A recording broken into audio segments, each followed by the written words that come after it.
Welcome to the Find Your Leadership Confidence podcast with Vicki Noethling. You are about to discover impactful lessons that help you grow as an individual, grow your confidence, and find the positive and good within you, so you powerfully and authentically become the best version of yourself. Be sure you visit our website at www.findyourleadershipconfidence.com. While you're there, subscribe to us via your favorite network. Now tune in, get ready, and enjoy the journey of emerging as a leader of exception in the 21st century. Welcome, everyone, to the Find Your Leadership Confidence podcast. I'm your host, Vicki Noethling, coming to you from Roswell, Georgia. The goal of this podcast is to bring topics and guests that will empower you to become that confident leader and take your business and your life to the next level. Today, I'm very excited to bring to you Denise Lee. And let me tell you about Denise. She is a healing and leadership coach. She specializes in helping leaders and solopreneurs transform their challenges into breakthroughs. With over a decade of experience, she offers clear, actionable strategies that simplify decision-making and accelerate success. Her coaching blends no-nonsense advice with empathetic support, tailored to empower business owners to tackle their unique obstacles and lead with confidence. So we're going to talk about a subject I often have on my podcast, but I think it's one that really resonates with a lot of us out there, and that is burnout. And so we're going to talk about burnout-proof leadership today. Please join me in welcoming my guest, Denise Lee. Vicki, it's been such a pleasure talking with you before and obviously talking with you and your listeners. I'm just grateful for everything that will be unpacked and discussed in our conversation. Awesome. So let us just get into those questions. The first two are always very easy for you. The first question is, where do you live? Where do you call home, Denise? So I am living in right outside the Austin metropolitan region in Texas, but originally I call home Silver Spring, Maryland. Oh, wow. I know Silver Spring. My best friend moved there from Pittsburgh at high school, and so spent some time visiting her there. And obviously Austin, the very, very creative town now. A lot of very creative people moving there. So good places to live. Thank you. The second question is, I just gave a very, very brief intro to you. I'd love for you to explain a little bit about your journey that took you from maybe that young woman to what you do today. What was that pivotal aha moment that said, this is the journey that I should be on. This is the path that's to help others. I am a corporate flunky. That's basically, most entrepreneurs are corporate flunkies in one capacity or another. No one just ever jumps to, let me put out all my business for everyone to consume. And plus I'll ask for money and hope we'll all land in the same place, like without any scrapes, scratches, or burns or on the line. Yeah. I came from an environment where I was expected to perform and achieve and do, but never be. I went from that journey to launching a prior practice. It was medical exercise. It was kind of subset of personal training. And then along the ways, I pivoted and come to where I am right now, because I realized that lots of entrepreneurs are being coached and taught to do things that are actually misaligned with who they are. And so they're always hustling for the coin and never feeling connected to their soul. Yeah, that's true. So true. And yes, I'm a 40-year in corporate retiree. So, and I enjoyed corporate life, but it just towards the end, the last 10 years, it was just, as you said, just so much about trying to outperform other people and things. And so this is just such a joy to do now. I'd love for you to explain how unresolved emotional traumas affect our confidence as leaders and the clarity in decision making and how we can overcome these barriers.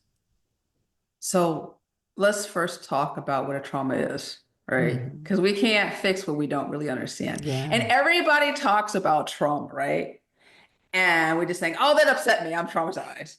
Oh, I don't want to do that. I was traumatized. What does that really mean? So yeah, basically, and let's just be clear, 90% of us at one point in our lives will experience that's true. trauma. That is unavoidable. And what is a Yeah, trauma exactly? It is.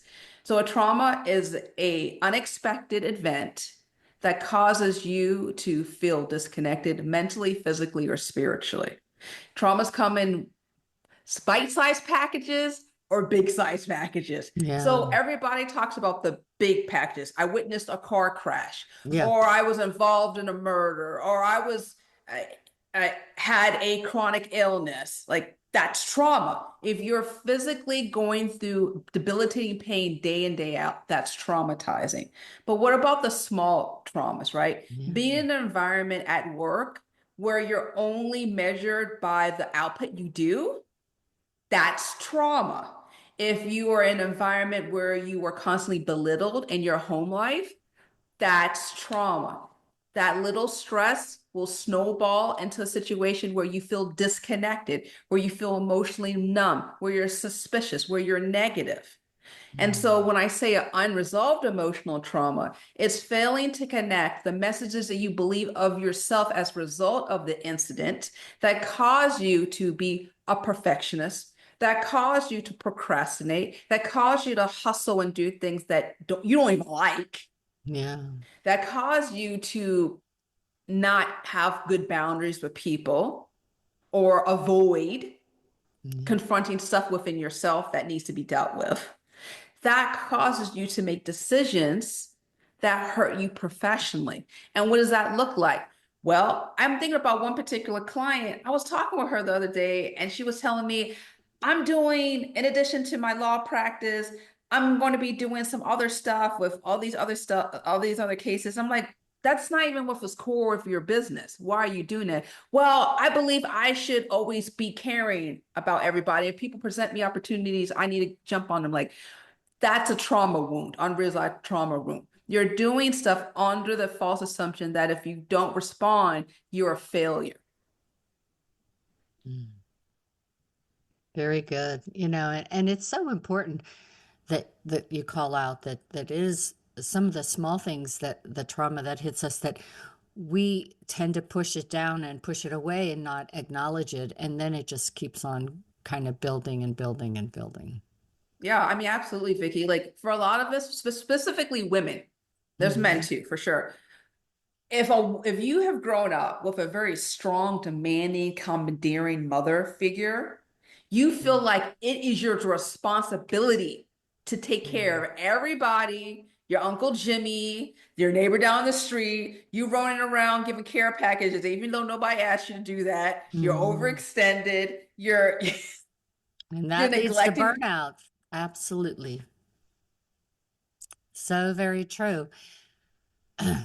So, what is what are some strategies, transformative strategies that you can um, do to help leaders just really turn this personal and professional obstacles? And it is, we talked about how it affects your profession, but it affects you personally too, in your relationships and you know how it makes you not sometimes want to get out of bed even. I can't save you from something that you've wedded to your identity. So if you're listening to this or watching this and you're like, well, I need this because it's cornerstone to my life, I can't Hmm. help you. Okay. I just want Yeah. to just put that out there. If you recognize the harm and you've quantified and identified specific ways it's hurting your health, it's hurting your psyche, it's hurting like your Yeah. interaction with people, and you have done like, think about just doing like basic mathematics, right? If you are like seeing like a lot of negatives and Yeah. few positives, there's like big indication that something's off. And in order to fix things, we need to identify it. We need to be able to ask ourselves, what do we gain from continuing this path? You may be gaining cancer. You may be gaining 20 pounds or losing 40 pounds. I need people to understand that the reason why we stay stuck is because we're not time traveling to the future as to what happens when we continue patterns that are dysfunctional.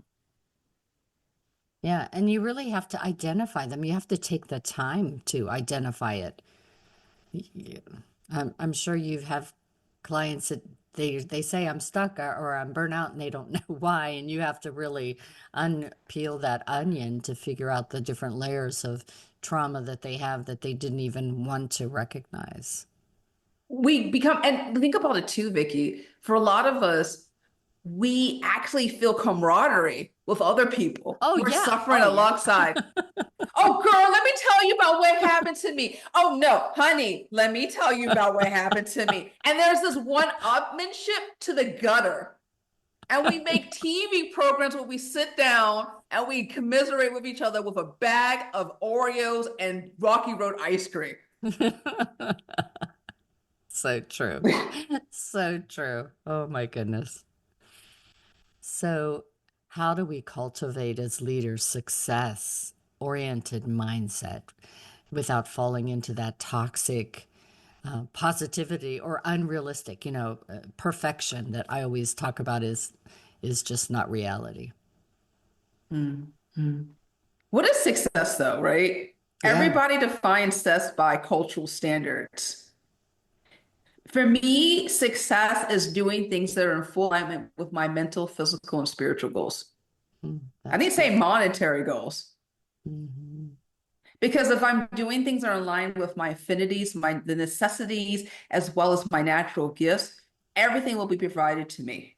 And if I'm working from just followers and likes and commas, right, then I'm actually leaning to things that actually deplete me. Yeah. So I want people to redefine what success is, first and foremost. And then the second question is, do you have a system? Do you have support mechanisms in place that support that? Because you could have all the best dreams and visions around you, but if you, like, let's just say it another way. You want to go fly with the eagles, but you're busy squawking on the floor with turkeys. And then you're wondering why nothing's coming out the way you want. And so it requires a lot of leaving and cleaving. Yeah. That's so true. I always say, determine who you want at your table, because if you have somebody at your table that is just bringing you down, and it's like an infection where it will spread to all those other people in your team, in your life. So sometimes you do have to leave those people, even though it might be hard. So how do we distinguish between, if we're kind of going on this same wavelength here or thought process of ambition that fuels progress and the signs of approaching burnout? Like, oh, I gotta do this, I gotta work this hard or whatever, and not recognizing that burnout is coming. Well, let's think about it another way, right? Mm-hmm. All of us have bank accounts, right? Oh, yeah. Right? I'm assuming like in 2024, right? As we were talking, like we have a bank account. And what do you see when you look at your bank account statement? You see light items, right? Costco for $40. Amazon, $20. Like you see the items and you see the cost, right? And then after the end of the month, right? What happens if you take more money out than you put in? Yeah. You're negative, lady. You're negative. You're getting late fees. You're getting all sorts not so nice things being tacked onto your account. And the same thing goes with life, right? Yeah. If you are tacking on charges that are fueled by self-pity, by guilt, by overachieving, by perfectionism, by comparison, and not enough on deposits of gratitude, awareness, reflection, you are going to hit a wall emotionally and spiritually and physically. So I would everyone take an account of the things and the actions of the behaviors of your life. And it's real simple, y'all, real simple. You get out a funny thing that we old folk call a journal, okay? And you write out today what happened and how you felt. And then here's the funny part. Then you page back and you read what you wrote to tell you what you did. And you will know how you feel about your accounting of your life. Yeah. So true. So, how does then addressing your emotional wounds contribute to this long-term professional resilience and success?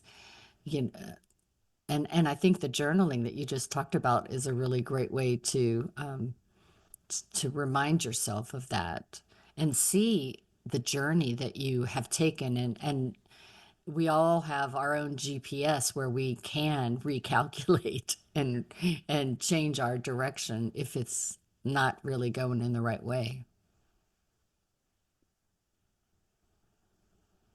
I'm going to revisit it in a different angle if you don't mind, Vicki. No, absolutely. So what is an emotional wound exactly, right?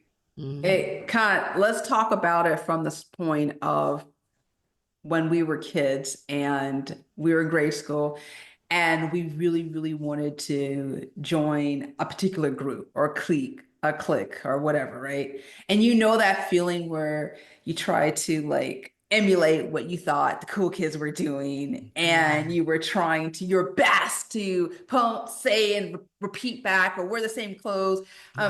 Maybe you were wearing Jordache jeans, right? Whatever you were doing. The tennis shoes, right?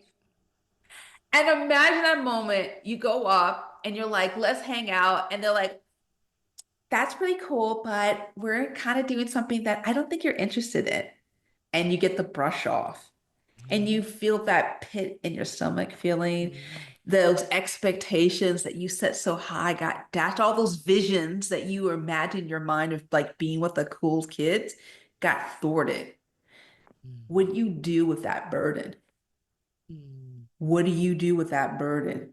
Do you go and commiserate? Do you go and overeat? Do you just find other people who are negative to commiserate with? What do you do with that? And so that's my question for those of you professionally. What do you do when you get kicked off a project that mattered most to you? What do you do when the love of your life you spent 15 plus years told you that you're not good enough and they found someone younger and fitter and with flatter abs than you? What do you do with that? And a lot of people make themselves feel unworthy to justify the rejection. But the rejection wasn't rejecting against you and your value. It was just they were not aligned in seeing your value. Right. And I think that's really, important to hear, to repeat that they're not seeing your value. And so that helps us address really that self-doubt that we have, and we are our worst critics oftentimes. And so how do we keep our mindset in that right place? And again, you can go back to your journaling. Journaling is just one. Journaling is one. Some of y'all need to go and take a good look at your Netflix playlist and your Amazon and stop playing Tony Braxton's Unbreak My Heart. Stop playing Neil Diamond's Crackling Rose. Stop playing that stuff. Because let's be real. You can sit here and journal all day, every day, but then you're going to go online and watch a Hallmark movie special and think that if I just found someone healthier and wealthier and sexy to cling on to or get this job, then my life is going to be better. And then we go from commiserating to fantasizing, and we're not even in reality. We need to be real about the things we consume in all areas. Yeah. Oh my goodness. So today we talked about a lot of things about how we can fight burnout and really have that burnout-proof leadership.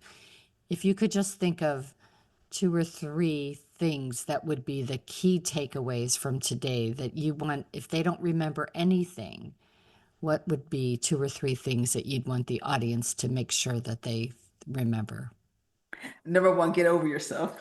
Buy Get over yourself. That's number the one. t-shirt. Oh, yeah. Look, the reason why people are burned out is they think that nobody else can do it just the way you can. Oh, yeah. You know that Oh, yeah. song, Nobody Does It Better? Like, actually, somebody will. Give a moment, somebody will. Okay, so let's number one. Number two is I want you to get connected to your why. The reason why we get burned out is because there's no limits. Yeah. You think you can do working 19 hours straight? You're going to meet an oncologist soon. Okay. You think that you can work without limits? You're going to have some problems with some relatives soon.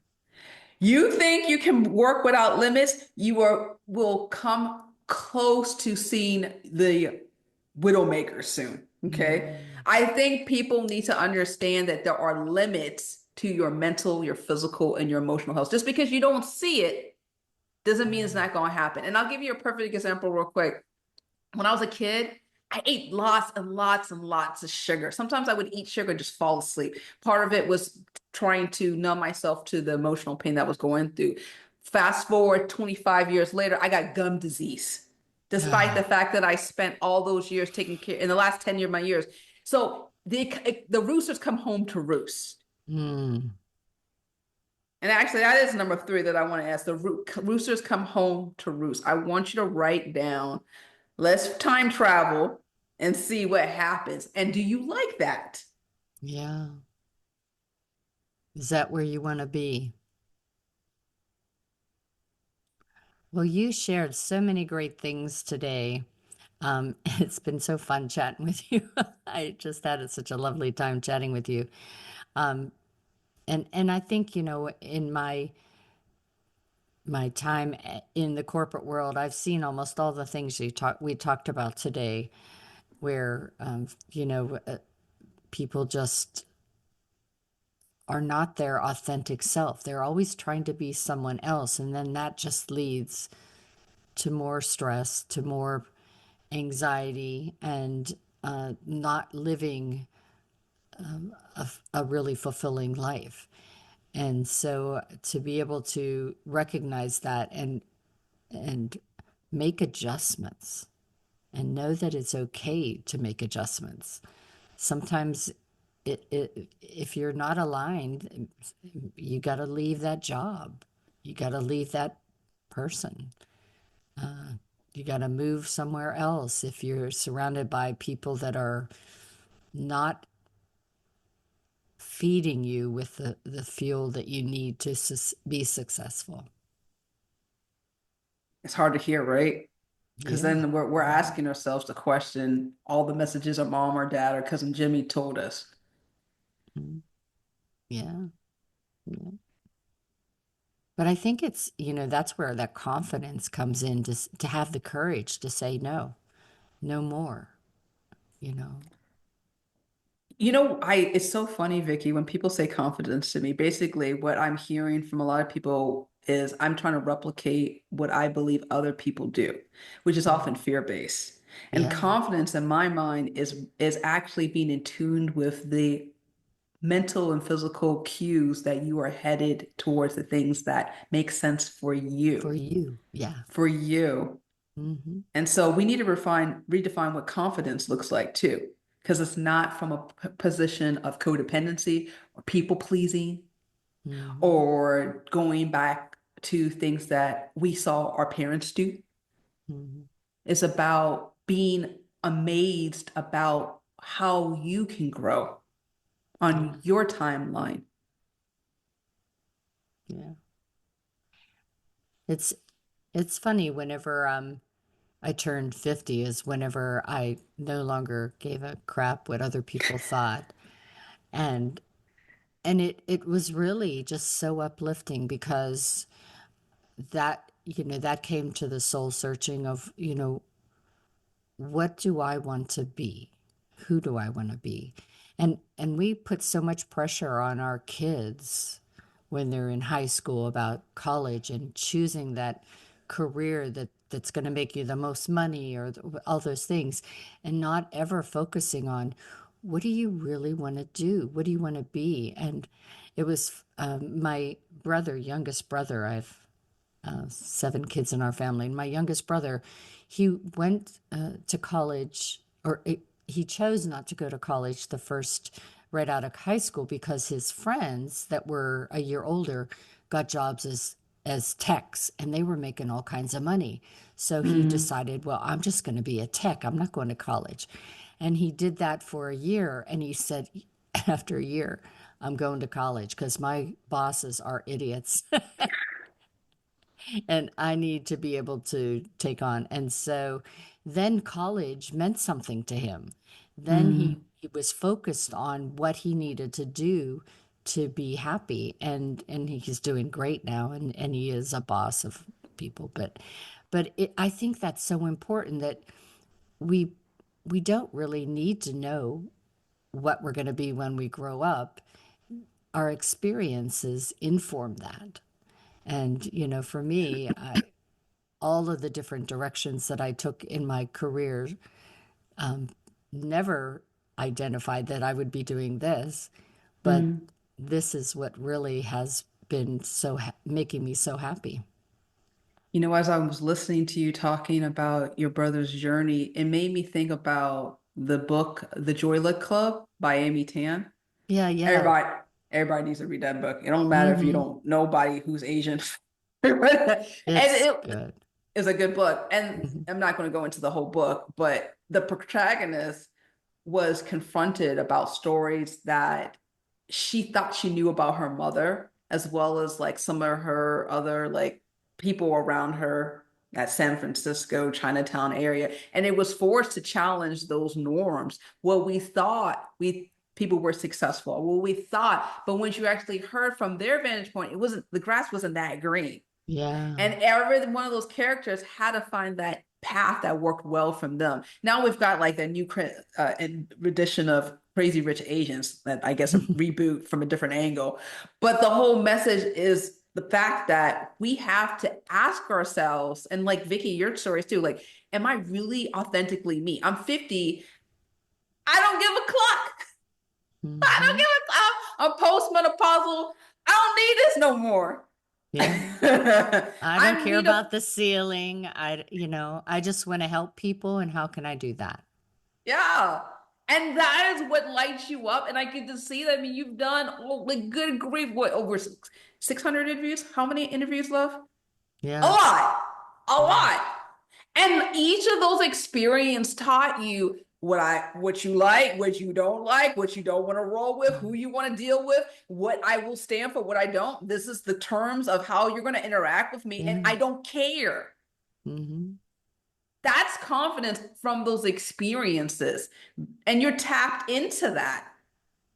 And that helps you prevent yourself from tapping out from life.